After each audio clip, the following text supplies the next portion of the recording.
During hurricane season, it seems as if when a hurricane finally dissipates, another just seems to take its place.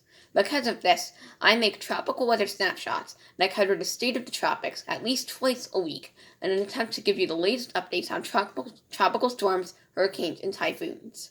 Now, before we get into today's tropical weather snapshot, I would appreciate if you would like the video, subscribe to the channel, and hit the notification bell to stay tuned for future content. Alright, so today, things are kinda crazy, especially in the Eastern Pacific, so we'll cover that basin first.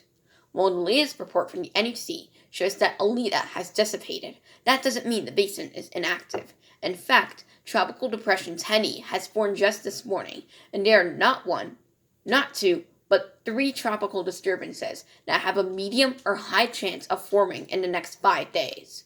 One of them is more immediate, with a high chance of forming in the next 2 days. The other 2 are more long range, as they're not likely to form in the next 2 days, but likely to form in the next 5. However, you might be wondering, what's going to happen to these disturbances? Well, since they haven't yet attained tropical depression or storm status, the NHC hasn't issued advisories on them, and because of that, we don't have an official forecast code. Tenny, however, has attained tropical depression status. However, the forecast for that one isn't all that interesting. It's forecast to become a tropical storm soon, but it won't intensify any higher than that, and will just loop around the area that it's in. But it's always, with tropical cyclones, things are bound to change, so make sure to look at the comments later today or tomorrow if you want to see an update.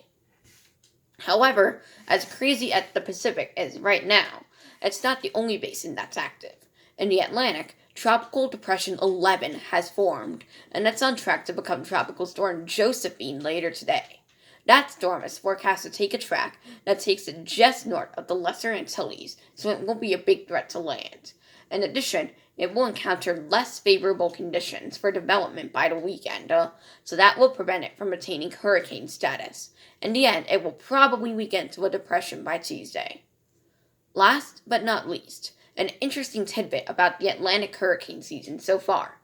In terms of named stormed, it has already surpassed the entirety of the fairly inactive 2014 season, which had the same naming list, by the way, where Hannah, the last named storm that year, didn't form until late October.